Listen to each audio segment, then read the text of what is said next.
We are live with Friday Night Fury. My name is Alexandra Shaw. I'm joined by Haley Adams, and we are 1 month away from Paradigm Shift, emanating live from Melbourne, Australia. But right now, we're here in London, England. We've got a great card top to bottom, and we're starting it off with the Destiny Championship. Absolutely. We got what many people consider to be the face of the Destiny division, Kumiho Ishimoto, taking on a rising star in AJ Carter. This one is definitely going to promise to be a fantastic match in the Destiny division, which many people, myself included, would say is, if not their favorite, then among their favorites, just for the quality of matchup that you get week in and week out. Absolutely. But we, of course, know there's the recent announcement from the FNF Board of Directors, the higher-ups, that the Destiny title will no longer be defended weekly. Not because they don't have faith in Kumiho Ishimoto or AJ Carter or any other future champions, but the Destiny title has been so elevated over the last couple of weeks, last couple of months, that they've decided to treat it with a bit more prestige. So one of these two women are going to be taking this belt into a new era, and it could be this woman right here, AJ Carter. AJ Carter, fresh off a win against Lazara Morgan. You know, AJ Carter, for some people, they don't really have much faith in her. She's a comer and a goer. She'll go on these incredible runs of fantastic performances, and then she'll just kind of flounder down. But I think that this AJ Carter is the best we've seen in a long time.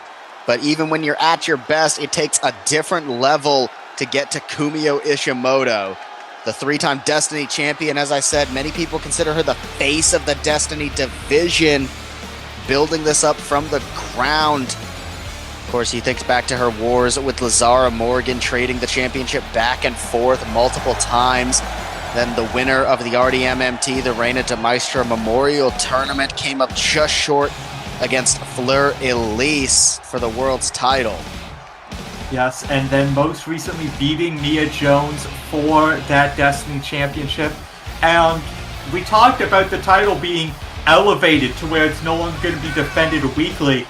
You've got to put a lot of that weight, a lot of that prestige on the shoulders of Kumiho Ishimoto. Whatever you think about her personality, or her allegiances to M&A, or her allegiances to LGBTKO, she is one hell of a competitor and is synonymous with that Destiny Championship. And you have to feel that for her to have that title be elevated to that higher standing, that has to be a victory within itself.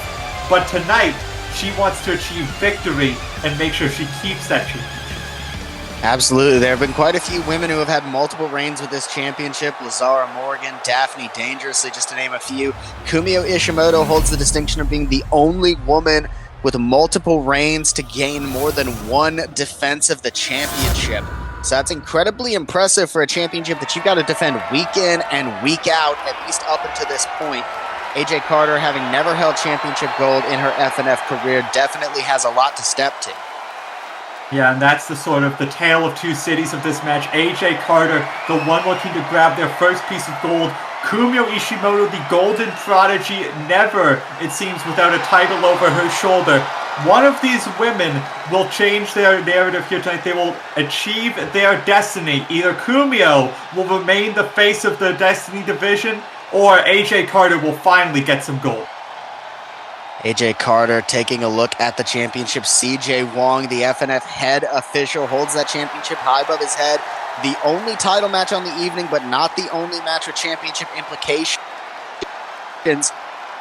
So we'll find out multiple times later tonight. The last weekly defense of this championship, and Kumiho starting off with those hard kicks, those lethal legs of Ishimoto, but AJ using that power, shoving her right into the corner. And AJ Carter using that power, like you said. And you see Kumiho immediately shooting out with the kicks and going to be going for it again here with the strikes.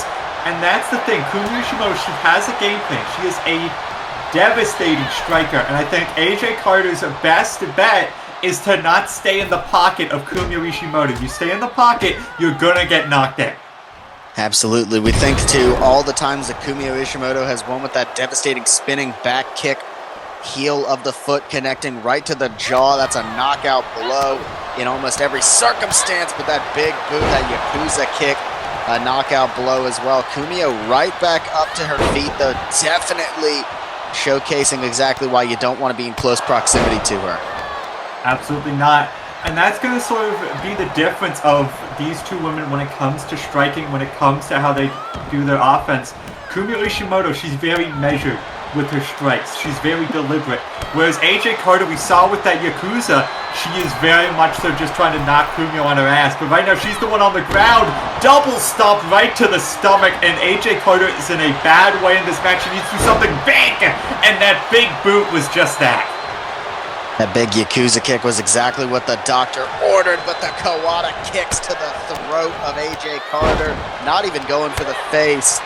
And now AJ looking to lock in a bow and arrow perhaps, no, opting instead for a heel toe right to the neck and to the back. Kumiho with a quick escape, and that right there is the kind of technical acumen you cannot teach. That is just learned from getting your ass kicked, quite frankly. Yeah, and that's the thing about AJ Carter. She's never won gold, which means, yes, she doesn't have the best record, like you mentioned earlier. She's hot and cold, but she has clearly learned a lot from those experiences to keep getting hot, to keep getting into title situations like this. Kumiho, while is a prodigy, also means she is kind of inexperienced, and it lets AJ Carter have an advantage so far. As another, good Lord, what a German suplex from AJ. She goes into the first pinfall of the matchup and gets a 2 count on Kumiho Ishimoto. That German could have put it away. And you think how AJ Carter last week defeating the first ever multi-time Destiny champion in Lazara Morgan in quite convincing fashion, might I add. Yeah, absolutely. And we've seen AJ Carter, you know, like you said, hot streaks and cold streaks. Definitely on a hot streak right now. Just tossing Kumiho Ishimoto across the ring like a damned rag doll. And right now, the champ's rocked. The champ was in a really good spot, but I think it was that double stomp off the top sort of lit a fire in AJ Carter, and she has been explosive ever since. Speaking of explosive, that jumping lariat sends Kumiho reeling into the corner. Could AJ look to do some real damage here? CJ, look out. Beal throw from pillar to post, and now picking her back up in another German. She is just throwing Kumiho Ishimoto. And now picking that leg and make it harder to post for that back kick.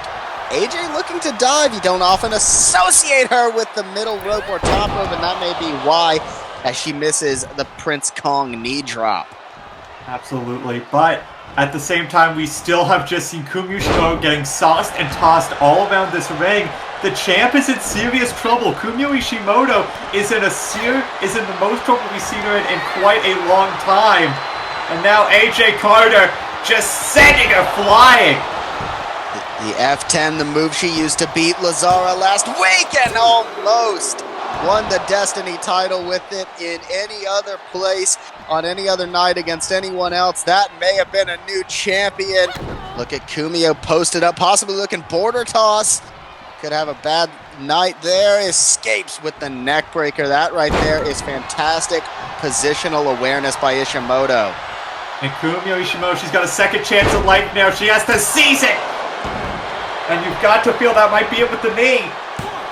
That was a strong kick out at 2 by AJ Carter. I would not call that a close fall relative to what we expect from Ishimoto. Now AJ back up, grabbing Ishimoto once again, looking for another gut wrench bomb. And Ishimoto again with a flourish escape. She knows how deadly that gut wrench release powerbomb by AJ Carter is, and she is desperate to avoid it. Absolutely. Going up top once again. Another double stomp connects flush to the gut of AJ Carter. And AJ, though, refusing to stay down for too long. But the kick to the head knocks her clean out. That might be it. That was only a 1 count. AJ Carter got caught by that vicious roundhouse kick, and now Kumiho Ishimoto, she's looking for it. The always fantastic camera work of cameraman number 9 catches the heel to the jaw, and that could be the knockout blow for AJ Carter. Not quite. And that right there is a dent in AJ's armor that we have not quite seen yet. Absolutely not. Kumiho Ishimoto sort of had this flurry to swing it back in her favor. But right now, we see the punches to the gut from AJ Carter. Kumio Ishimoto is rocked. Oh, good Lord. Oh, my God, the tossing powerbomb. Kumio, those shots opened her up. Her defense is blocked, but the champ stays alive once again. That right there was a very, very close moment to a new champion. AJ could be looking F10 once again on the shoulders. The great body control slams her down. Goes in for the lateral, the outside leg hook. That's a 1, 2, but not a new champion. CJ was ready to call it, but Kumio got the shoulder up. Yeah, Kumio Ishimoto just doing everything it takes to stay alive in this match. It just goes to show how much that Destiny Champion means to Kumio Ishimoto. But AJ Carter, you've got to feel after so many times not being able to get the gold, does not want to be denied once again. You saw Kumio reeling there, but back into a striking exchange is incredible benefit to Kumio Ishimoto. AJ playing a fantastic game though. Ishimoto on the shoulders, just drilled into the top buckle. And now AJ once again focusing on a limb, this time the left arm of Ishimoto, and those are some vicious shots from Carter. Yeah, AJ Carter now being the one to light up Kumio with strikes and still keeping that power game. AJ Carter in firm control right now. Kumio needs to find that flurry she had earlier. She is in desperate case of losing this match. I thought she was just looking for another F10, but instead opting to go for some backbreakers. That right there could honestly be it done and dusted, but Kumio gets that shoulder up once again. The champ is on such a back foot, though, that I think it's going to take a big shot for her to put AJ down, and it needs to come soon. Up and over. Scorpion death drop by Ishimoto. Kumio's got to be thinking, late in the game, you need to hit a home run. Bottom of the ninth, Kumio, what have you got? Knee to the head. That could seal it, goes into the cover, and that will secure Kumio Ishimoto defending the Destiny Championship. She had to pull out a desperation, her version of a haymaker, to retain the championship. And you gotta give credit where it's due. Arguably the greatest Destiny champion is now gonna be the one to usher in the new era with that title. And speaking of new era, Morgan Knight and their title reign, defeating Max the Impaler for the Legacy Championship. They have now issued an open challenge of sorts, more a championship contenders match. Beat me and you can get a championship match in the future. Natty Neptune will become the first to answer their open challenge. Yes, Natty Neptune, someone over the last couple weeks has just been, just lighting a fire here on Friday Night Fury, but as great as we've seen her in every match she's in, there just seems to be one little thing missing. Yes, she was able to beat the Certified Lover Boy, but you cast your mind back not too long ago to that triple threat match that she was in, where she ended up losing and ended up costing her. You've got to feel that for Nikita for Natty Neptune, my apologies, it's one of those things where this is your chance to become a contender. You gotta do or die. Absolutely. Natty Neptune, of course, trained by the venerable Siobhan Palmer, and it took her a long time for her to find her footing. For a long time, it felt like she was trying to be someone else, but now she has fully embraced herself, and it seemed to do nothing but benefit her. Someone who is unabashedly themselves is Morgan Knight. A non-binary nightmare makes their way down the aisle, defeated Max the Impaler at Fury Road for that championship, and what a 1-2 punch that Morgan Knight's first two matches in FNF were. A win over AJ Carter and a championship win that fast is certainly a way to elevate yourself. Absolutely. And, it's got to be said, you mentioned how they're similar and how unabashed they are about themselves. I think, though, if you look at them personality-wise, if you look at them aesthetic-wise, these two could not be more different. Two very different styles of competitors coming into the ring, but styles make fights, and I'm very excited to see how Natty Neptune clashes with Morgan Knight here, because, again, we've not really seen a lot of Morgan Knight. Yes, she's a champion, but they are still an unknown quantity to the FNF faithful. Absolutely right. Natty Neptune, though, does not seem too intimidated by the Legacy champion as they stand currently. And it makes me wonder exactly what Natty Neptune's game plan is going into this. Morgan Knight undefeated thus far. And especially if they can clack off that watch your step to hell, that devastating curb stomp maneuver, then I think it could be absolutely done and dusted for Natty. Absolutely. Natty's the one on a roll, but Morgan Knight is undefeated. Like you said, we have yet to see what the weakness in their game is. Perhaps Natty Neptune might be able to find it here tonight. A big back suplex right on the arm of Natty Neptune to start, and Natty now grabbed and dropped with a fisherman's buster by Morgan Knight. And we're just seeing Morgan Knight starting this one off hot, but Natty Neptune getting in there, able to start taking the fight. That stomp to the elbow, and now Natty Neptune looking to go flying high early. A huge Rana hooks the legs, and Morgan Knight gets a one, but that's it. Morgan Knight gets the shoulder up, and you know, Natty Neptune, something that she was known for early in her career is just that incredible athleticism. You think back to her first ever match executing a coast-to-coast maneuver. That's not easy. I mean, that's a 20-foot jump that she pulled off like it was nothing. So she's incredibly comfortable on the top rope, but she cannot rely on that as Morgan Knight takes her down. Absolutely. And like we said, you know, styles make fights. Both of these two are new wrestlers in a different ways.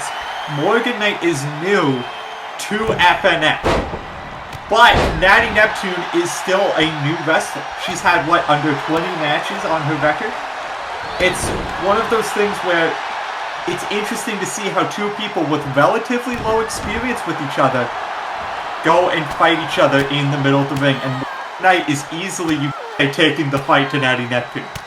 I mean, you say inexperienced, but I mean, you see just a moment ago, Natty countering that incredible diving maneuver by Morgan Knight with a lariat. Certainly no lack of intensity from Natty Neptune, and an X factor there as well. And Natty Neptune, especially if she can hit the Michinoku driver on Morgan Knight, that inverted Michinoku could definitely put it away. Morgan using their athleticism to their advantage with that jumping leg drop, goes in for the cover, but only gets two. Only two just yet, and you saw Morgan Knight thought that was going to be it. Not enough just yet to keep down Natty Neptune. And nails an incredible hell spiral there, does Morgan Knight. Could be looking to set up for the watch your step to hell. Grabs the legs. This is the move they used to win the Legacy Championship. Right into the mat. And that could very well just do it for Morgan Knight. Hook the leg. But no, not enough just yet. Natty Neptune managing to get the shoulder up. That right there is some incredible resolve. We've seen Natty Neptune suffer a lot in her bid to become a professional wrestler. Of course, you know, Natty Neptune definitely has not had an easy upbringing, but she was just grabbed by Morgan Knight, incredibly viciously dropped on the neck. Natty Neptune in perfect position in the splash zone for Morgan Knight to nail a fantastic elbow. That is incredible. Goes in for the cover, and that will not do it. Natty Neptune's resolve. Yeah, Natty Neptune, someone who does not stay down easy. We saw that against the Certified Local Boy Singers. We saw her back in that triple threat. It took a lot from the other two competitors that match, Kaylee Mercer and Dark Starlight Kid, to keep Natty Neptune down. And it's stuff like that that makes her so dangerous. But it's not dangerous enough to get the win. A fantastic middle rope Spanish fly, and I'll tell you what I appreciate about Natty Neptune that you don't see a lot. She had no hesitation with that. She did not even give Morgan an opportunity to counter. Instead, immediate explosive intensity, jumping up and springing backwards, taking it to the outside, stomping on the chest now. It's Natty Neptune, but a dragon screw on the floor may kill that momentum that she has going. Absolutely. And that's sort of the danger of taking things out to the floor. Yes, you have a chance to do more damage, but It's a weapon that can be used against you, as are all things. And now Morgan Knight is using the weapon that is the outside of the ring to great efficiency. And their penchant for violence may pay off here as they throw Natty into the ring steps. And the FNF faithful in the front row getting a fantastic view of Natty getting tossed hither and yon by Morgan Knight. But Natty counters an attack on the ground and goes right back to the arms of Morgan. And now Neptune needs to use this time on the outside of the ring to sort of get back into this match. I mean, Morgan Knight has been in control for most of it. Natty's gotten a few, flurries here and there, but this has been the Morgan Knight show, for better or for worse. Natty Neptune needs to do something big. You see Natty hesitating there. That's really been an issue of hers for her entire career, but this may change it. Looking for something big here. Unpretty or no. Bulldog faked out Morgan Knight, and that right there is some veteran poise maybe in training from Natty Neptune as she looks to head back in the ring. Morgan hot on her trail, but Natty taking a moment to maybe, bait her in, back elbow, got the knee, could be looking for it here, the Miss Chinoku driver on Morgan Knight from Natty Neptune. But not enough just yet. And you see Natty Neptune holding her head in disbelief. She thought if she hit that Miss Chinoku driver, she would have won it. What a back elbow, good lord. But Natty right back up with the enziguri to Morgan Knight. That was a brutal back elbow by Morgan Knight, though. And their devastating offense may be put down with that middle rope missile drop kick. And Natty could be looking for the big crescendo. A second attempt at Miss Chinoku coming in. Got the knee, and now hits it. Gotta get into the cover. And Natty Neptune, with what can only be described by some as an upset, just pinned the Legacy Champion. With that, Natty Neptune has won the Open Challenge, and she will get a future Legacy Championship opportunity, presumably a paradigm shift. But this is a fantastic victory for Natty Neptune, and I think that as she continues to establish herself, this can only go forward in that goal. Fantastic matchup and performance by Natty and Morgan alike. And now this one, in my opinion, could main event an FNF pay-per-view for the world's title one day. Callie Kaplan and Mei Kazuka, two of the very best we have. And you see in the corner of Callie Kaplan, Daphne Dangerously. We've heard that those two are looking to start a bid for the tag team titles. Could very well see this be the start of that. Absolutely. Mei Kazuko, it's, maybe tough for some to remember, but she walked into FNF with the Legacy Championship, and she started it off and said, I want to hold a gauntlet. Granted, she didn't even make it past the first wave of that gauntlet, but that's still incredibly impressive for someone to come in and willingly put their championship on the line in a gauntlet match. Absolutely, but you also have to keep in mind, like you said, she lost the title, didn't make it past the first wave. Mei Kazuko, eyes were bigger than her stomach. She needs to sort of rein back that overconfidence or perhaps that overzealousness, and needs to focus on getting back to that Legacy title, getting to a Destiny title, something, because she could have had a great reign and instead just went a bit too hard early on. Absolutely. Mei Kazuko, incredibly impressive in what we've seen her in. A fantastic candidate for Rookie of the Year. But Callie Kaplan, you want to talk about someone who, despite her accolades, always seems like she is a woman without a country, a woman without a place. Callie Kaplan, you think back, a former Pure champion back when that championship existed, but it never felt like she was the face of that division, never quite elevated to the world's title, never really found a tag team partner before Daphne Dangerously. Callie Kaplan, for as talented as she is, seems to struggle a lot with finding a place for herself. Absolutely, and maybe that's what she's trying to do with this new team up with Daphne Dangerously, because Daphne's very new to FNF. Sure, we've seen her hold the Destiny Championship. She won it in, the first episode of FNF for this season, but we've not really seen much success outside of that. And could this be a chance for both of them to find their footing together and possibly get some gold in the process? I mean, I wouldn't say it's outside of the realm of possibility, but, Callie Kaplan, like I said, she's very impressive, but it really turns into a game of what have you done for me lately?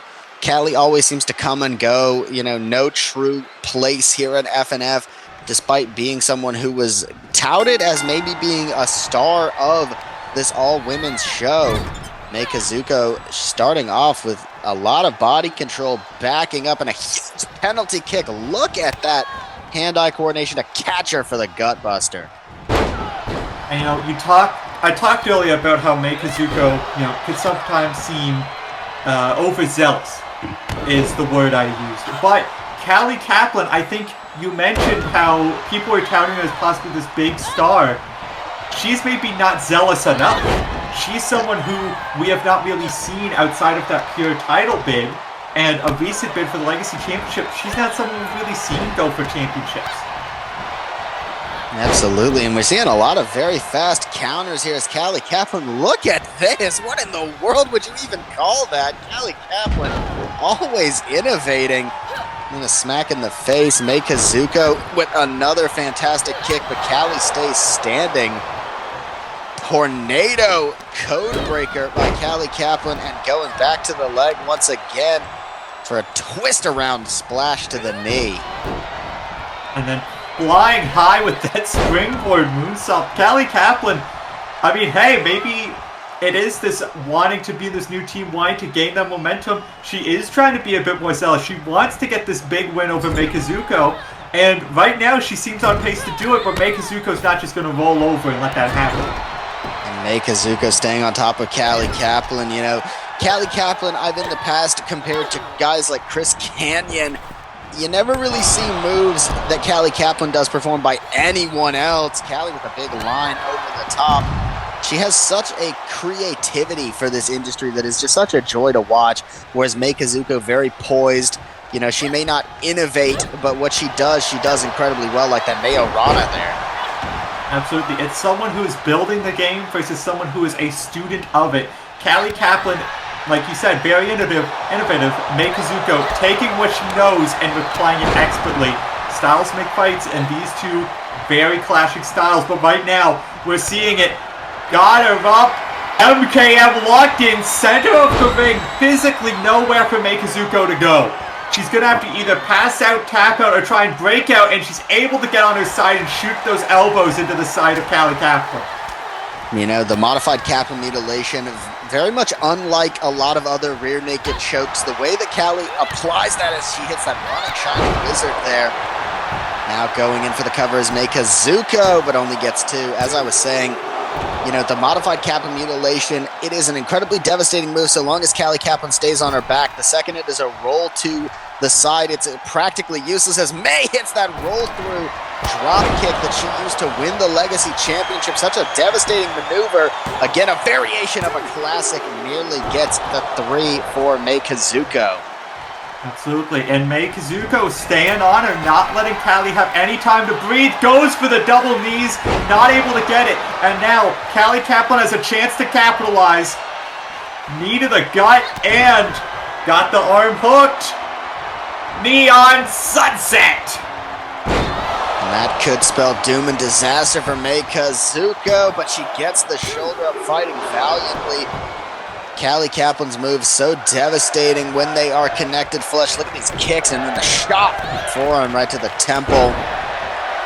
Again, you throw back to Mei Kazuko. She does variations of very classic moves, but they have a tendency to crash and burn. You don't see many people use King Kong knee drop for that very reason.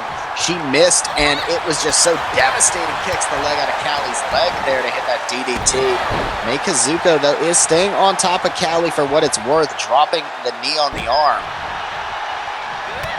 And Mei Kazuko just brutally stomping in the chest of Callie Kaplan. She nearly got caught there with that Neon Sunset. That nearly put her away. She's wanting to make sure Callie Kaplan doesn't even get a chance to hit something like that again. As that springboard moonsault connects, that very might well do it. 2. No, not enough just yet. Mei Kazuko has shown some incredible fire here, and I think that she is definitely en route to a victory. She can keep it up. That running Shining Wizard once again, but Callie catches her with the running CK trigger there on Mei Kazuko. Mei is out on her feet, kick to the gut. There's the deal into the MKM. And you see that trap once again. Can Mei Kazuko escape this devastating submission hold that has brought Callie so much success over the years? Mei is fading quick, but once again, you can roll over to your side. Because of the way the move is applied, the hold becomes essentially a battle of who will let go first. Callie, though, staying on top of her. The kick. Once again, Kazuko gasping for air as Callie picks her up, and the Neon Sunset connects. And that might just set the sun on this match. Referee in position, and Callie Kaplan gets the win. The Neon Sunset, a second one, able to keep down a very game Mei Kazuko tonight. And you've got to say, what a showing, though, from Callie Kaplan. Finally showing some of that intensity we all know that she was capable of, but I don't think you can discount Mei Kazuko. She was in perfect position, but it just proves that when someone as devastating as Callie can snatch a maneuver, it can be over. But up next, we've got a battle of two tag teams. You know, one looking to establish himself, one maybe looking to reclaim former glory as Thorns Pierce Skin take on Signy Regendoder and Flintlock Garcia. We know Thorn Pierce Skin, they recently had a bid for the tag titles unsuccessfully. You've got to feel they want to use tonight as a chance to sort of, you know, get back into the swing of things, get back into title contention. And, you know, Signy Regendoder and Flintlock Garcia, former women's tag team champions, of course, brought those championships to FNF in the first season, so they are no strangers to championship gold, but it's been a long time since they've teamed up together. Flintlock Garcia pursued a European title run over their tag team together, while Signy Regendoder dealt with a back injury. So they are back together, reunited, and this could definitely look to be a shakeup to the tag team division.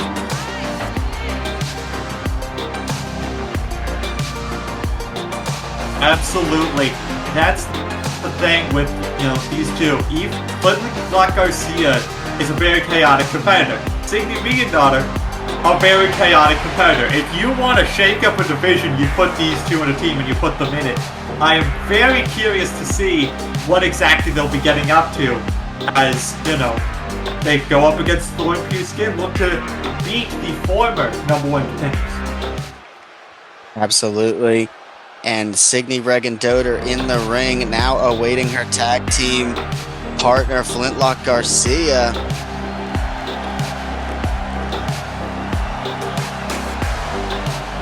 And Flintlock Garcia, such an enigmatic competitor.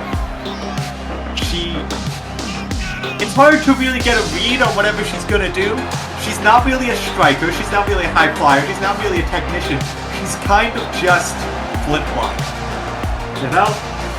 Absolutely. Former tag team champion, former heritage champion, actually holds the record for the longest reign and most defenses before Ariana Warner. So Flintlock Garcia, no stranger to championship gold, but she has also been one of those people who's always hot or cold. She's never consistent.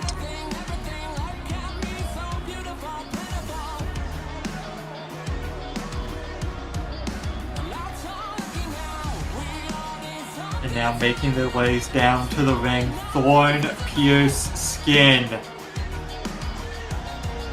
Ari Rose and Ela Pearson. You know, we saw them lose that tag team championship match that was, to some people, maybe undeserved. But I think that they proved that they absolutely have a lot of talent as a tag team.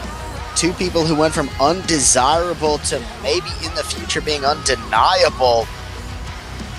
They definitely have a bond and a connection that is unmistakable. I'd say it's easy to say. Absolutely, and that's the thing you have to keep in mind when you think about tag team wrestling. You know, you see a new team like Callie Kaplan and Daphne Dangerously that they don't really know each other maybe as well as Thorn Pierce Skin does. When you're in that Tornado Rules, when you don't know when you don't have eyes in the back of your head, just having that connection with your partner where you feel like you know where they are at any given time, it's so much helpful than maybe people realize. Absolutely. Now, Thorns Pierce Skin in the ring. This could definitely be an establishing moment for them. While they did lose to Yin and Yang at Fury Road, I mean, the division's wide open right now. Yin and Yang have taken on all challengers. We know that at Paradigm Shift they will be taking on Flawless. But what could that mean after that? As referee CJ Wong going to have his hands full in this tag team matchup. Rings the bell. Single fall to a finish is the name of the game. As Signe Regan Doder just takes it to Kari Rose while Hila Pearson takes down Flintlock. I mean, you mentioned, what's next after that. You've got these two teams here that are sort of trying to step up to the plate. You've got this new team of Callie Kaplan, Deathly Dangerously. You've got Ode Otai. You've got LGBTKO. You've got the Wasteland War Party. You've got so many teams in this division wanting that next shot, wanting to be on next. You've got to feel whoever wins this match might just put their name ahead of everyone else. Absolutely. And then, we think about the Queens of Kong, Aja and Awesome, who have been recently rumored to be debuting soon. We've got Akira Hokuto and Bull Nakano, a legendary tag team from a bygone era. The FNF tag team division, to some may seem unremarkable, but honestly, with the talent level there, I think that it could mark its place as maybe one of the greatest tag divisions in all of women's wrestling history. Absolutely. And everyone wants to be the best team in women's wrestling history. And to do that, you have to be in the best division. These two teams are a part of that, and now they want to prove that they're the best. But they can't focus on being the best right now. They just need to focus on being better than the team in front of them. And Kari Rose, fantastic ability to take down the humongous Signe Regan Doder. That back body drop into the nip up, very impressive as well. Hila Pearson showing off her power as well. And Signe Regan Doder and Flintlock Garcia managing to take down both members of Thorns Pierce Skin, staying in control. Absolutely, and it's so quick that in these tornado-style matches, the momentum can change. Very early, we were talking about how much it was Thorns Pierce Skin in control, and now it's Signe Regan Doder spearing Kari Rose in half. And the war crime by Signe Regan Doder takes down Kari Rose. And that was almost enough to put her away, but Signe now measuring up as Flintlock has sequestered Hila Pearson, but Kari counters whatever it was Signe was going for, and a huge flying headbutt from Kari Rose could look to put a stamp on the matchup, but not quite. You saw Hila Pearson sort of playing a bit of barrier from Flintlock Garcia from just running in and saving her tag partner. Luckily for her, Signe did not need saving, but right now Flintlock Garcia doing battle on the outside with Hila Pearson, and Kari Rose again in trouble on the inside of the ring. Kari Rose just no match for the absolute devastating size advantage that Signe Regan Doder has as she looks to go for another war crime. Could look to put her away with this one if she mows through her, and she does. That could very well be the end of Kari Rose's night. Hila nowhere to break it up, but a kick out by Kari once again. And Flintlock doing her job right now as a tag team partner, making sure Hila Pearson can't go in there to help Kari Rose. But Kari right now not need any help. I think might be heading out to save her own tag, but no. Instead looking to bring some more plunder into this match. Oh God. I know that Signe knows her way around a sword, but Kari knows her way around a Louisville Slugger, that baseball bat right to the headlights of Signe Regan Doder. Hila Pearson now taking on Flintlock Garcia on the outside, and Kari doing the same with Signe Regan Doder. All four ladies on the outside of the ring. That's the thing about these tornado matches. You can't get the win on the outside of the ring, but you can do a lot of damage. And Hila Pearson now in the ring with Flintlock Garcia for the first time in a long time. The roles have switched. Huge shoulder tackle there by Hila, and that is that size advantage that may be easy to basically forget about with Hila Pearson, but she's got an incredible power game. Goes in for the cover off that side slam, but does not quite get the three. That was nearly enough. These two have been outside the ring pretty much most of the match. You've got to feel they are a lot more hurt as the poison missed to Signy on the outside. Flintlock not even aware that her partner was just blinded. And I mean, it is all legal, but that's still definitely a very interesting strategy by Kari Rose as you see the green all over the face of Signy Regadoda. Flintlock tossing Elia Pearson outside of the ring. Kari Rose now staying on top of Signy, who I'd be shocked if she even knows where she is facially right now. Elia thrown back in the ring by Flintlock. And now a little bit of a switcheroo by Elia. Gets back in the ring, and look at that devastation by Kari Rose. That DDT using Signy's own power against her to spike her on that padded concrete. That padding's not so thick. And right now, though, Elia Pearson, powerbomb, high stacks it. But not enough. Able to kick out was Flintlock. And Signy Regadoda, you saw her try her best, but that would not have been a breakup. That would have been just too late. As Signy now on the outside looking for a weapon. I hope she doesn't have one of her swords under there as Flintlock Garcia with a big scoop and a slam and a huge gut buster by Kari Rose. Keep your eyes on Flintlock. Has Elia up and nails her with that twisting slam. Very interesting body control there, but not quite three. And we see now the bat being used by Signy for the first time in this match as the knee connects to the head of Elia Pearson. Not in a good way is Thorn Pierce Skin. And Elia Pearson now reversing Flintlock Garcia. Signy's in the full mount. Keep your eyes on Elia. She's got Flintlock up with that big slam, working the rib cage of Flintlock Garcia in the ring as Kari now grabbed by Regadoda on the outside with a huge bimmy to Jimmy. And look at the power by Elia lifting up Flintlock Garcia, just dropping her down. And Elia again looking to showcase her strength with the deadlift. You know, a lot of people see Signy as the big hoss, the big power woman in this match. But right now, Ilya's showing that she's got some big strength of her own. And Elia now just with a headbutt right to the midsection of Flintlock Garcia. Picking her up, keep your eyes on Kari Rose, sister of Seth. Dallas as the stacking bomb, and she's getting a lot of momentum as Elia nearly gets the win. It looked like Kari was going for the Dallas family special, the around the world bat shot, but Signy cut her off. Elia almost had the win for the team with that huge powerbomb and the big boy senton as well. Yes, nearly did, but now that bat being used on Kari Rose, that bat has definitely been the story of the outside of the ring. Whoever holds it holds the power of the match.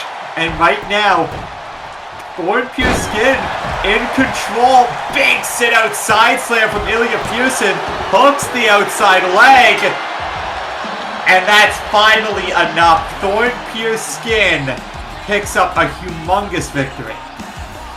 Absolutely right. A fantastic win for Thorn Pierce Skin. And I think that this could be a statement of intent by Thorn Pierce Skin. That was an incredible amount of dominance in the ring by these two. Something that we haven't seen in a very long time.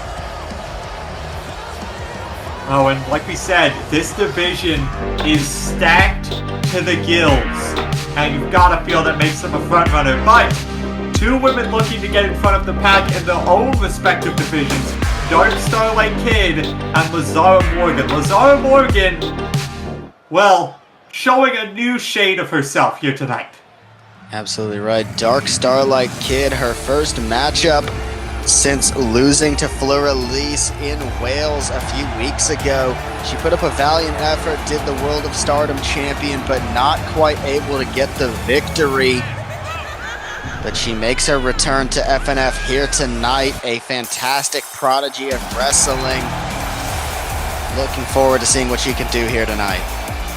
Absolutely looking forward to it. And that's the thing, Dark Starlight Kid, yes, unsuccessful against Fleur Elise, but we saw her take the champ to the limit. That is not something a lot of people could say they have been able to do.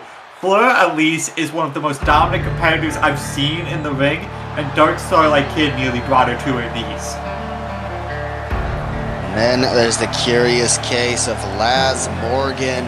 She said that she's grown tired of being the goody two-shoes, of being the person who everyone comes to with their problems, but never has anyone around while she's going through her own personal hell.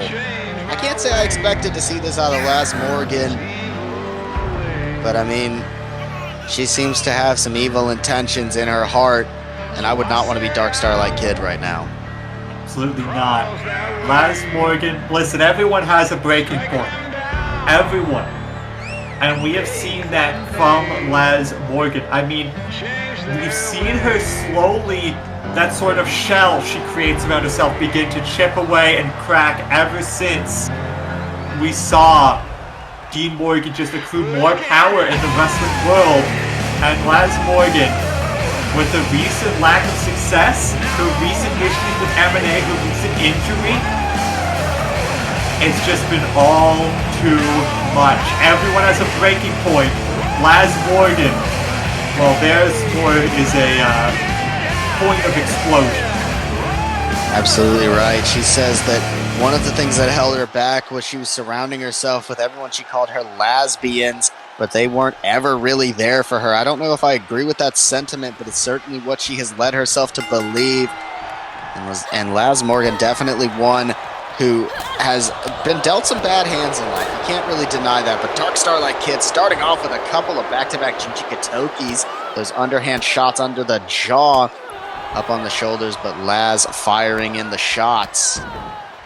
And I mean, it's a similar story with Dark Starlight Kid. They used to be, this sort of force of, like this force of good in the world of professional wrestling. But of course now they are Dark Starlight Kid. They've sort of turned their back on that away. Laz Morgan, if anyone is going to sort of have a read on the mindset of Laz Morgan right now, it might be Dark Starlight Kid, but she just got hit with a 2 count this early into a match. That is not a good sign. Dark Starlight Kid, the World of Stardom champion right now, so just goes to show that she's always traveling, always matching up against the best. Look at that moonsault attack by Laz Morgan. That was impressive. And again, dropping the knee right on the bridge of the nose. Laz Morgan again going up top, just looking to be absolutely vicious with these moonsaults, but this time Dark Starlight Kid had it scouted. Dark Starlight Kid, though, immediately countered by Laz Morgan. Laz is just showing some intensity here that we have not seen in a very long time. I think that's been one of the big criticisms of Laz, is that sometimes she, while is an incredible professional wrestler, lacks that killer instinct, as Dark Starlight Kid could be looking for the Tiger Feint kick. Off the ropes and nails it perfectly. Yeah, and right now, she needs to find that killer instinct. She needs to find some way to keep going, because Dark Starlight Kid is firing up.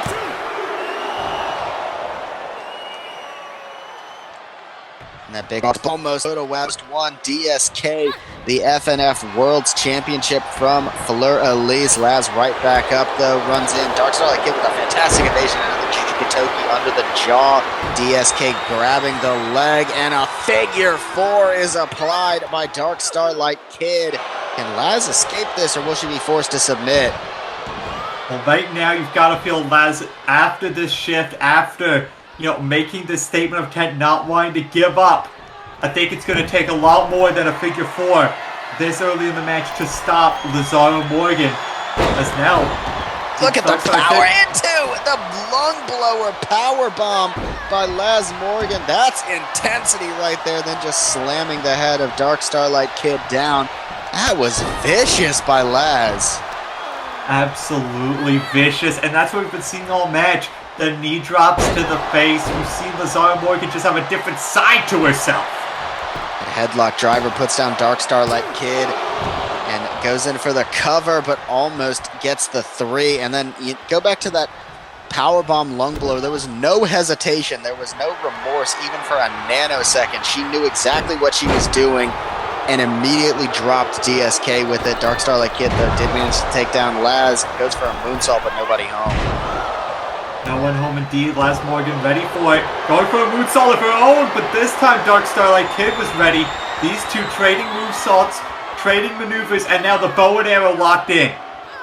And of course, the bow and arrow historically has been a weak point of Lazara Morgan. She has submitted to that move twice this year alone. So Dark Starlight Kid, very learned to know to utilize that maneuver because of how successful it's been against Laz off the ropes with the drop kick. And Dark Starlight Kid not really giving Laz much moment to breathe as she goes into the lateral press with the face wash, but not able to get the 3 count. This one has been a very intense matchup, and I would expect nothing less from these two incredibly talented ladies as DSK puts Laz on the top rope, and Laz just pushes her away, boot right in the mouth. That forearm shiver, and now Laz could be looking for a suplex here. No, a brain breaker from Lazara Morgan. And that was a dirty drop on the head. Doesn't look clear at all. And now we see that Muda lock locked in. Dark Starlight Kid in trouble.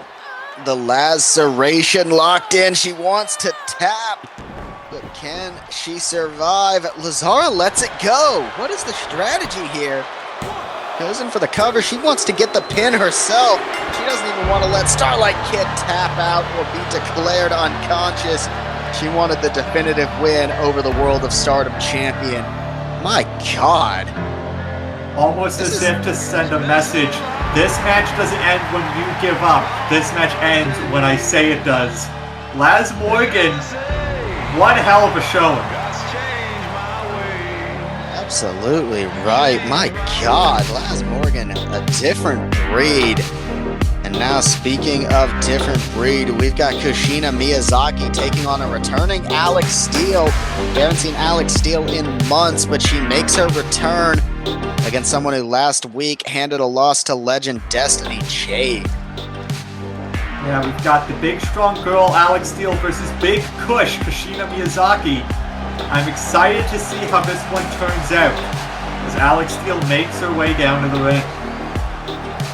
You're right, Alex, as now Alex Steele, she has been incredibly impressive. We understand that she has been a manager of sorts in the wrestling industry while she heals up from a non-disclosed injury, but now fully medically cleared, making her return back to London, England. And Alex Steele, unfortunately, has not had much success here in FNF these days, but she is not from a lack of trying. She's incredibly impressive in the ring. You think back to that incredible match that she had with Kid Bandit about 3 months ago. Absolutely. She is someone who is a great fighter, but you mentioned how they're coming back from an undisclosed injury. You've got to feel there's going to be some ring rust here for Alex Steele. She needs to try and shake that off, because Kushina Miyazaki coming off of a big win last week. Absolutely. They don't just give out wins over wrestling legends like Destiny Jade to just anybody, and she certainly didn't get handed it.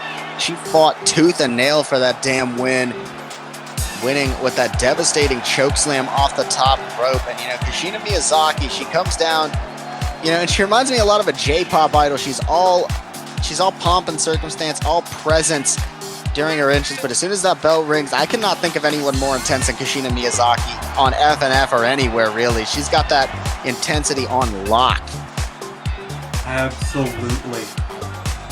And Kushina Miyazaki, like you said, you see this sort of larger-than-life, this sort of fun entrance, and you think she's someone to not take seriously. No, Big Kush is a big problem in the ring for her opponents. And I'm very excited to see how Alex Steele handles that. Like I said, first time back from injury, going to be some ring rust there. But if she can beat Kushina Miyazaki, I don't know, that puts a lot of things all mixed up here in the FNF Women's Division. Alex Steele, for as strong as she is certainly not imposing stature-wise. I think that's what makes her strength so much more impressive. She just lays in some shots to Kushina Miyazaki, fires in with a single knee. A lot of defensive play early on as the Onsui lariat to the back of the head. Kushina starting this one off hot with that moonsault and just continuing to keep up the fire against Alex Steele.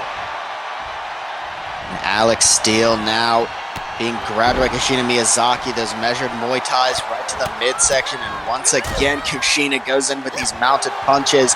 This is exactly in line with what we saw from Big Kush just last week against Destiny Jade. she continues like this, I would not say it's out of the question to say that Kushina Miyazaki should get a championship match soon. I mean, absolutely. We're going to need a new contender for, the Destiny Championship. We're deciding our World Championship #1 contender later tonight. You've got to feel Kushina Miyazaki, though, needs to fit somewhere in the title picture because she's just on too big of a roll right now. Kushina Miyazaki staying all over Alex Steele. Alex really not getting out of the starting gate, it would seem, and a snapmare from Miyazaki into the PK. That is just some brutal wrestling there as Alex Steele fires back with a dragon screw, staying on her now with the attack to the arm of Kushina Miyazaki from Alex Steele. Alex Steele showing the strength here from the deadlift. Big power slam. Fantastic power on display there by Alex Steele. Now heading to the top, maybe some unfamiliar territory. Wants Miyazaki to her feet. What's in mind here? Diving attack. Looked like a jumping elbow right to the temple. Maybe not what she had planned for, but certainly effective off the ropes with that big body splash. That could be enough. Hooks that outside leg. Ref in perfect position, but only a 1 just yet. Out at 1, and that proves exactly why wrestling is not just about big moves. It's about consistent offense. Big jump from halfway across the ring from Alex Steele. That's the lariat. Connects with a leaping one of her own and tips up. Alex Steele, though, on fire right now, and looking to cross up Kushina Miyazaki. Look at this, a lot of confidence with that incredible moonsault. Fantastic vertical leap there by Alex Steele. She is getting back into this in the worst way for Kushina Miyazaki, but that time only gets 2. She is slowly working her way up and now has to stay on top of her, picking up Kushina. Has her hooked on the shoulders. Big release powerbomb. And just rolls into that cover after the jackknife powerbomb. But Kushina kicks out somehow. Barely able to get the shoulder up, but does all the same. Kushina in a bad way as Alex heads to the top rope. Looking for another diving attack. The first one was a little bit questionable. And a Liger bomb from Kushina as the counter. And Alex out at 0. Didn't even get a 1 count. That was incredible. Big spinning slam. Kushina taking that disrespect from Alex Steele in stride. And now, choke breaker. Kushina Miyazaki, not one to be disrespected. Hooks the leg. What a victory. Alex Steele with that last gasp, that kick out at 0 from that Liger bomb. That was something else. Alex Steele, one of a kind, but Kushina Miyazaki continues to prove exactly how devastating that choke breaker is. I know a certain someone also on FNF who utilizes a choke breaker who may take some issue with Kushina Miyazaki.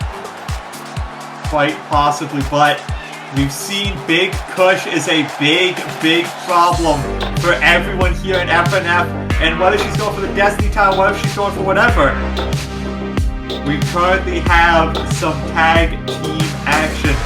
But we don't know if Kumiya Ishimoto is going to be here. We know she had a match earlier tonight. She might not be medically cleared.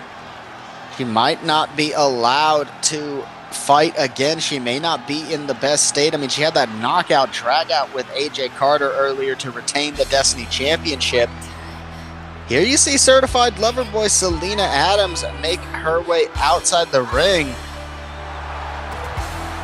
But I mean, it's certainly going to be a hard-fought battle if Kumiya doesn't make her way down the aisle with her. Selena Adams, I mean, she's always a topic of conversation, if nothing else. And that is certainly a way to put it.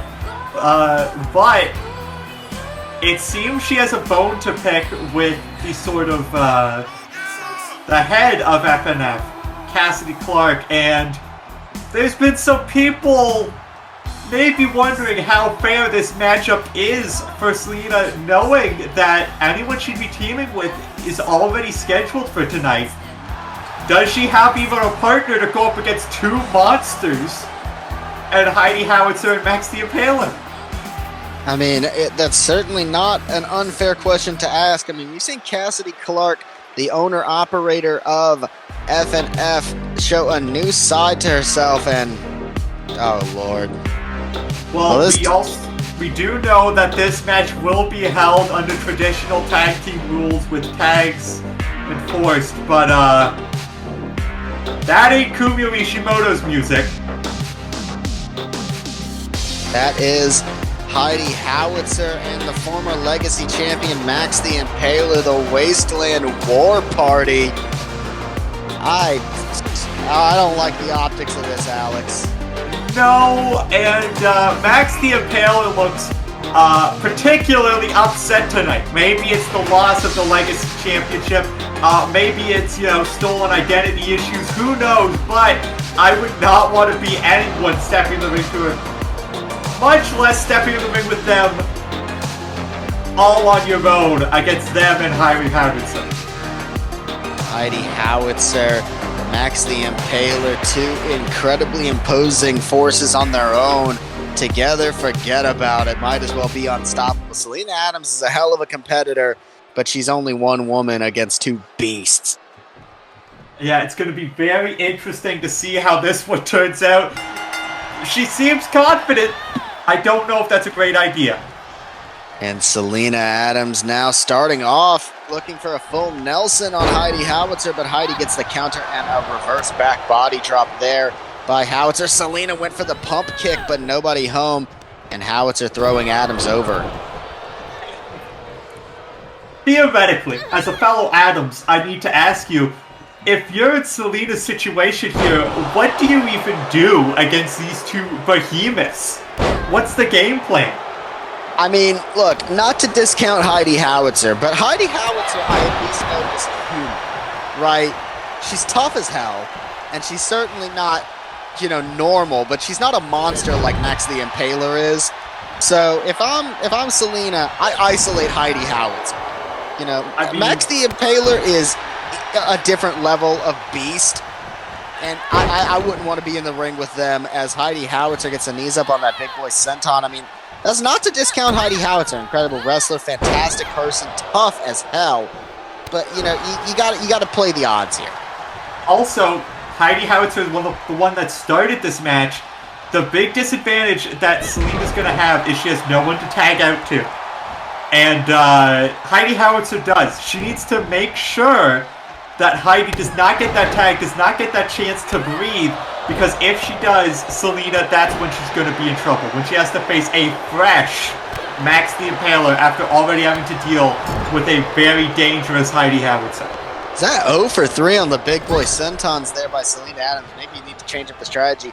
Does get Howitzer outside of the friendly corner. This is different than a traditional tag team match where there are usually two neutral corners and one friendly corner for each team. This is just one friendly corner for the Wasteland War Party and 3 neutrals as Selena Adams with the CP, the cunt punt on Heidi Howitzer.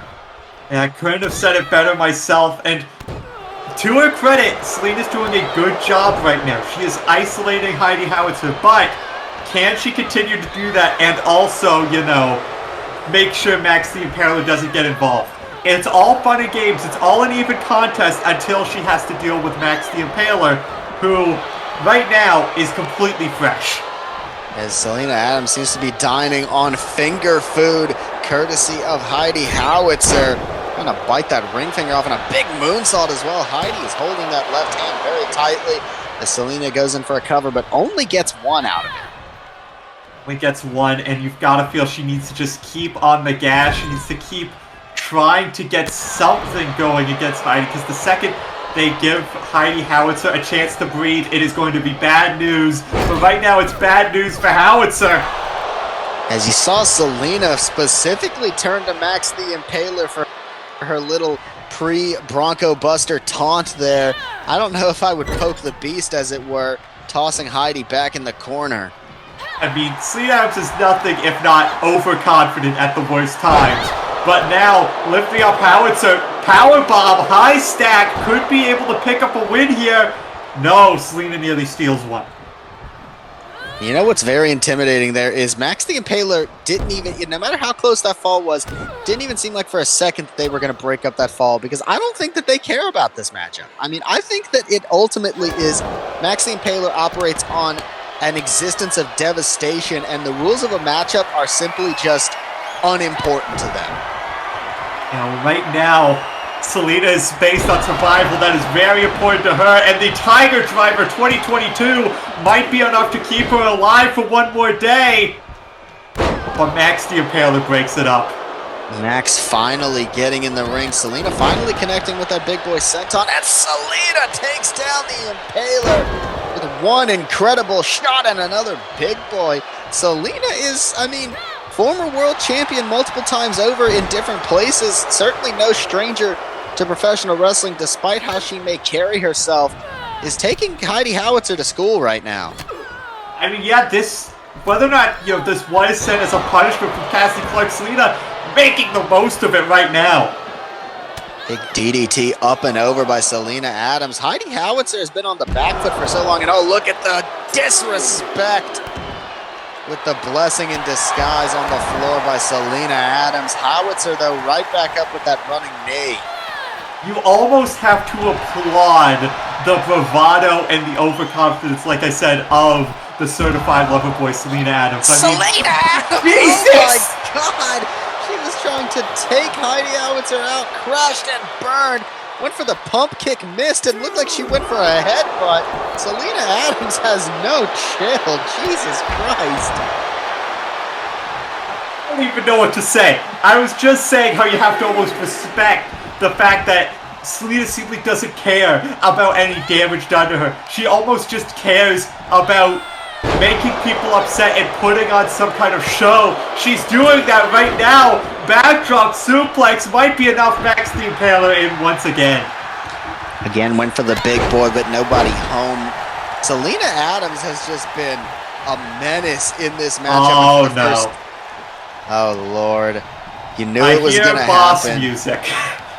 You knew it was going to happen, and it finally did. Max the Impaler in, and they are going to pick apart the skin and bones of Selena Adams, palm slamming a basketball into a big elbow drop from the former Legacy champion.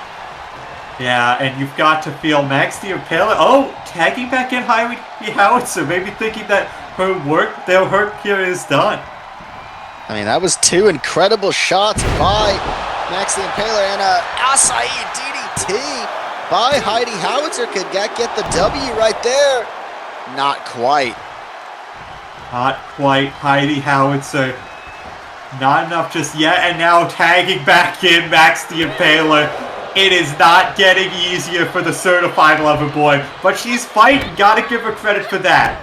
And you see Max the Impaler very poised in their movements. And you saw how quickly Selena went from doing a lot of devastating maneuvers to getting devastated, dominated as well with that Dominator. Goes in for the cover, but only gets two. And Max the Impaler, you've got to feel Max the Impaler just doing these quick bursts of heavy offense. Maybe that's the strategy here. Let Heidi Howitzer, chip away at Selena, and then they bring in that beast, Max the Impaler, to try and finish her off, but that senton off the top could just do it. No! Not quite enough for Heidi to get the victory, bringing in Max the Impaler. Max has done a grand total of like 5 moves in this match, and they have all chipped away at Selena Adams to the point that she can barely even stand anymore. Now wait a second though. Capture suplex, and for the first time what feels like minutes, there is signs of life from the certified lover boy. And brash as ever. The disrespect continues, and you see her staring at Heidi Howitzer as she does it. You have to wonder, at what point do you realize Selena does not care about her own safety in this match? I mean, CJ Wong may need to step, because I don't think Selena Adams has any self-preservation instincts in her body. Look at this sunset split by Selena Adams. Takes down Max the Impaler. But, I mean, Selena's taken a lot of damage, especially in the last, 2-3 minutes, courtesy of Max the Impaler and Heidi Howitzer. Lots of shots in the stomach there by the Impaler. And now could be looking to put it away.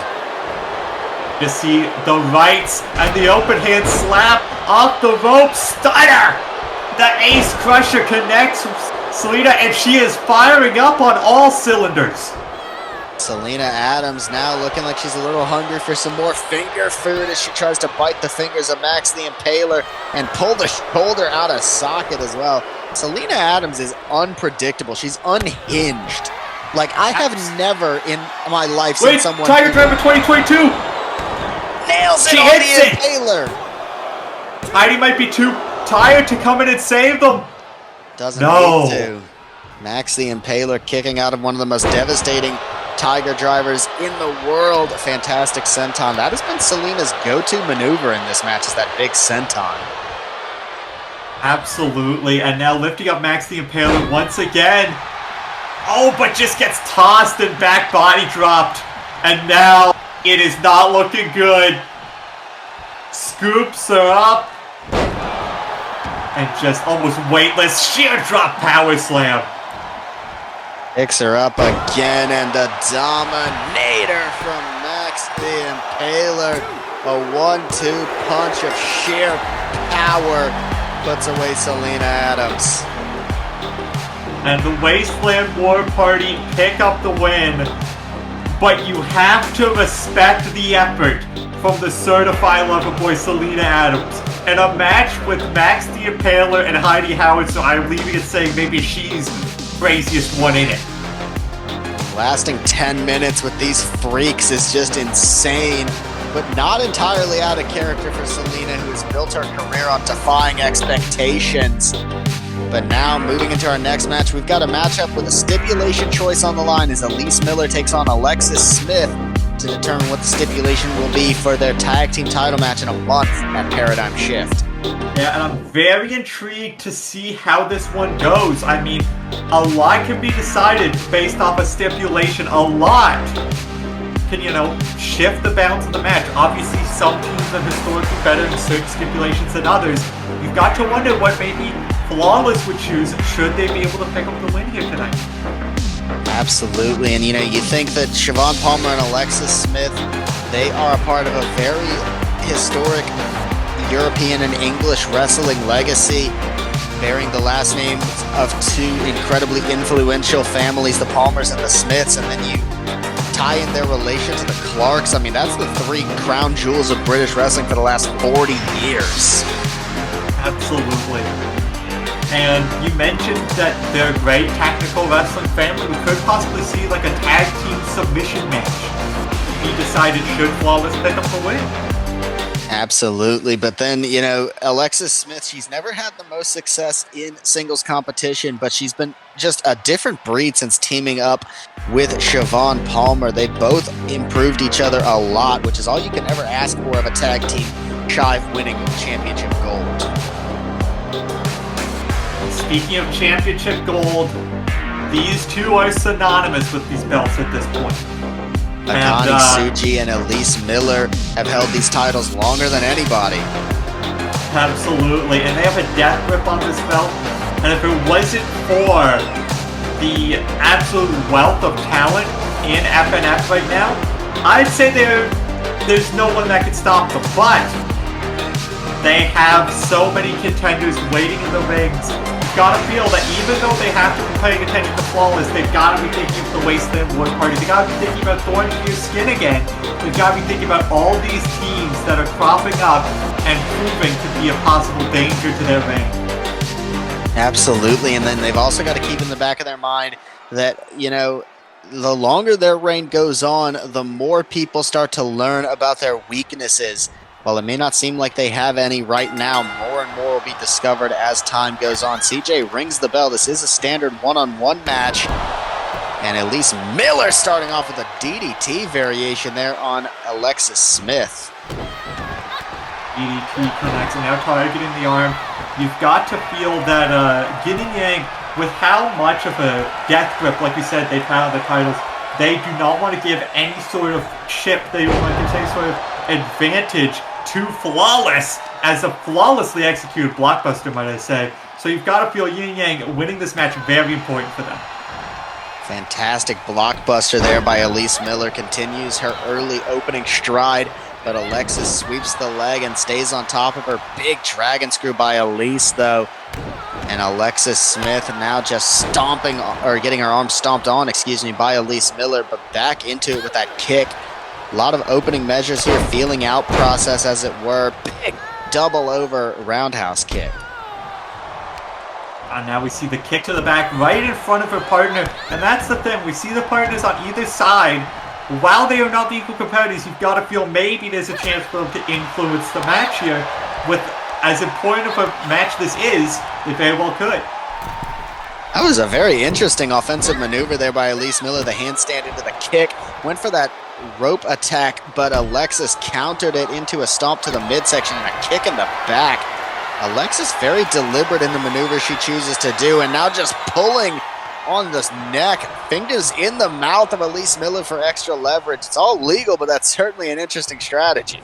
When you go up against, two people that have been as dominant as Elise Miller and Akane Tsuji, you've got to sort of think outside the box, because everything that's in the box has already been taken out and beaten.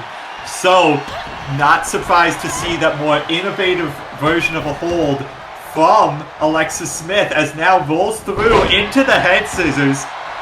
Beautifully executed.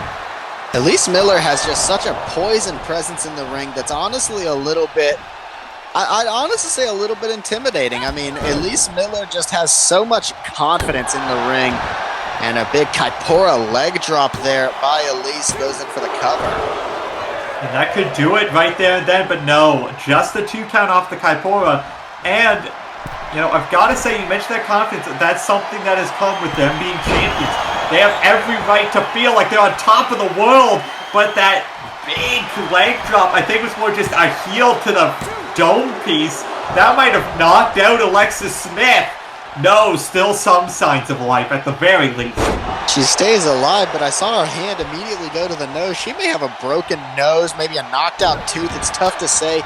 You saw CJ briefly there asking if she's okay, but I don't even think she got a moment to respond as Elise was immediately back on the attack. Alexis with a big Rana, and now trying to get some distance, maybe making sure that all pieces are in their places. Off the ropes with the big back elbow. Yoshihira Tajiri would be proud of that one. And a big moonsault as well. You also go to the corner. Could be going to Siobhan Palmer for some coaching. Some outside eyes on what's going on. As now she goes to the top. Frog splash connects. Blush, but holding the stomach, not able to get the cover right away. And that might cost her here. Only a 2 count. Fantastically done there by Alexis Smith, and I like the lack of hesitation. That was some killer instinct there by Alexis Smith. Back up again. Looking spiral tap, but Elise moves out of the way. That was what has won Flawless a lot of their matches over these last couple of months, is that spiral tap by Alexis Smith. It's a fantastic move that not a lot of people know how to withstand. Went for that roundhouse, but nobody home. Traps the legs for the JDT. And now we see Alexis Smith in a bad way. That round punch nearly knocking her out. There's been so much damage to the head of Alexis Smith. It's going to be very interesting to see the doctor's notes after this show is wrapped up. I've seen Alexis multiple times go back to her face. I think she may have had a tooth knocked out by that errant foot to the jaw. And the leg drop once again, not getting all of it. That was more of a seated senton from Elise Miller. She has not had great luck with that move. Went for a big knee, but Alexis had the counter with the boot. Big boot right to the head, now turns her around. There we see her pulling her down. That might be enough, but wait a second. Akane Tsuji now on the apron, distracting Alexis Smith. Alexis saying, you need to stop, but that distracted her long enough for her to be thrown over the top. And a big drop kick takes Alexis to the floor. Yeah, and that's the thing. Alexis had this. Oh my God! Jesus! This one from being Alexis Smith nearly winning the match to Alexis Smith getting rocked on the outside. As now back fist, the strikes, just everything getting lit up. And Alexis with a Rana from the floor. Was that a springboard senton to the floor, Alex? That was otherworldly. Whatever it was effective. You've got to feel Alexis Smith running on fumes at this very moment as she goes up top, possibly looking spiral tap one more time. It connects with it flush. AJ Styles would be proud of that one off the cover, but Elise gets the shoulder up. Just barely, not enough. And that's why they're the champs. They're so hard to keep down. But Alexis Smith staying on the fight. And Alexis now trying to yank the shoulder out of socket, perhaps. Alexis desperately wants to try and put Elise away. You know, it's a good thing that their title match is about a month away, because after the damage that these two have suffered against one another, more specifically Alexis Smith, I think she'd appreciate a month away from the biggest match of her career. She evades that handspring this time by fantastic learning capabilities by Alexis Smith, trapped by Elise Miller, and dropped that sunset split. The sunset split might be enough to get the win for Elise. No. Barely getting that shoulder up. You saw there was not a lot of power on that kick out. There was not a lot at all, and Elise Miller knows that she smells blood in the water, and an explosive standing 450 splash. That is some incredible athleticism right there. You can't teach that. And now up, and that finally connects flush with the hangover. Can she get the pin off of it? And it takes a perfect execution to finally get the victory. Though I think Alexis is going to be feeling the effects of that initial one for weeks to come. Elise Miller and Akane Tsuji now have the opportunity to pick the stipulation for their title match against Flawless in 4 weeks' time. The champs, gonna be honest, as great as Flawless is, I don't know if I like their odds going to this match. The champs are dominant, and I mean, hey, they get to pick the stipulation. That's the ultimate X factor. But now, we go to a match with title match implications, to a match that decides who is in the title match. Nikita Ventura, Estrella Elite, both coming off major wins, but only one will get to fight for Elise for that title. Absolutely right. Estrella Elite coming off of a fantastic victory over Cassidy Clark in what many people consider to be an establishing win. I mean, you know, we can tell you all day about how great Estrella Elite was in her time in Japan, but her time in America, that just really hasn't been the case. You know, it was always a case of, what have you done for me lately? When are you going to step up, or are you going to step aside? And she finally got the win, used that move that has brought her so much success, the King Kong knee drop off the top. And it is pretty safe to say, if she could hit that, it's done and dusted. Very few people have ever kicked out of the King Kong knee drop. That is right, very few. And we've seen all night that it's not an easy move to hit. You miss big, and it can impact you for the rest of the match. But Estrella Elite, one of the best to ever do the King Kong knee drop. You've got to feel that she knows the risks, and she's only going to take it if it's calculated enough. Absolutely right. And you know, Nikita Ventura, someone who also knows the risks of knee-based offense, but she also utilizes her knees to incredible damage. Think of the mighty knees, which won her a Destiny Championship in the past. But she looked to get another big win here and lock herself in for a match against Fleur Elise. Now the formerly Mighty Mouse, now just the Mighty Nikita Ventura. We saw her beat Daphne Dangerously, avenging that loss from episode 1. And now, I mean, it's a new version of Nikita Ventura. Everyone's always said Nikita is one of the best. She's just missing that one thing. Haley, I think she's found it. It might be this.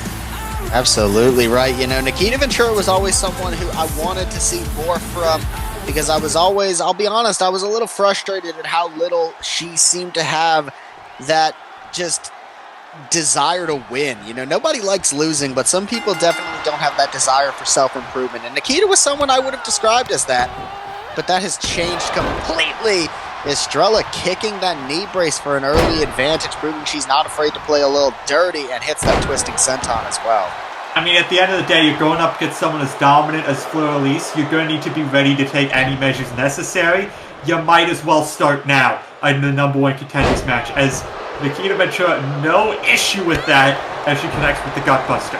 Absolutely, and you saw Nikita with a quick evasion off of that handstand maneuver from Estrella. That right there is some incredible ring acumen, kicking the leg out of Estrella's leg and now just choking the life out of her. And you see her trapping that leg as well with her own to make it even harder for Estrella to escape whatever Nikita wants to do. Just lighting up with strikes. We saw the early opening from Estrella Elite, but since then it's been nearly all Nikita, and again having to go back to that knee brace to get in control. Estrella Elite, I think we see she has her game plan. Nikita Ventura needs to make sure she doesn't get to execute it. And I mean, of course, while they're not exactly visible, Estrella Elite wears double knee braces under her gear. Years of devastating injury. Exactly a spring chicken as Nikita Ventura has her up on the shoulders. Go to sleep. And that right there is the Schrodinger's knee brace, as it can be an incredible source of damage for Nikita and an incredible source of devastation if it is targeted, dropping some knees on Estrella once again. Yeah, that's the thing. It is a double-edged sword for Nikita Ventura, and Estrella Elite knows that better than anybody. We've seen her target it all match long, and now Estrella Elite has a chance to finally get back in control, but Nikita shuts her off with the pass. Absolutely, and Alex, I'm going to put you on the spot. Is it smarter to leave your weakness exposed like Nikita does, or to hide it under your gear like Estrella does? I mean, both of these ladies, they've got knee problems. Estrella has had multiple surgeries in both knees, so it's not like either of these women have, you know, like there's always disadvantages that come with wrestling with an injury even after it's fully healed. But what is your preferred strategy when it comes to that? Leave it out in the open or hide it? I mean, you want to talk about the double-edged sword. The fact that the knee brace is exposed means that Nikita can use it as a weapon. It's not just a hindrance. Sure, it paints a target, but right now, the target was on her head, and she just got hit with that shining wizard, but it's not enough. But yeah, I think the fact that it's exposed, the fact that she can use it, and she has used it to great effect, well, that's sort of my pick. But right now, it might not matter. King Kong, no! Misses big! And Nikita Ventura looking to capitalize, hooks the arm, mighty mousetrap! My God, and you saw Estrella clutching at that right leg, which is the one that she points outwards to do the King Kong, but she had to kick out, had no assistance from her legs there. And you know, that was a very valuable point that you brought up, Alex, that Nikita forfeits a lot of protection for devastation with an exposed knee brace, and you saw it right there. She was just clutching at the left leg. Nikita sent up and over by Estrella Elite. Estrella now just sort of picking her spots, taking this moment to sort of recoup her leg a bit after, you know, not really having a chance to after missing the King Kong knee drop off the top. Now she has a chance to do some damage. Now she has a chance to get back at Nikita Ventura. And Nikita Ventura staying all over her, and she's just lighting her up with these chops and kicks. But Estrella with a TNA kick right to the stomach. We saw both women hit signature offense. Estrella Elite, you know, she went for the King Kong and missed. Nikita Ventura went for that mighty knees attempt and missed. So neither woman has hit their killing blow yet. And with how devastating both are, with so few people ever kicking out of it, you'd have to think the first one who can knock one off would get the victory here tonight. Absolutely. And Estrella continuing to target that brace, that knee of Nikita, and now just rocking it with the forearm shiver. Got her hooked up, both arms, tiger driver on the outside. You have to think she could have done anything for that position, but went for a classic, the tiger driver 92 from Estrella Elite. And now hooking her up, and look at this, that tequila sunrise locked in, doing damage to that knee. All the pressure in the world on that knee, but Nikita managed to get up. But you see her gait has changed a little bit. Her walk has changed from all the damage done to that left knee. And that definitely is going to start to hinder her as Estrella just nails him with a back elbow. And Estrella throwing her onto the barrier in front of the FNF faithful.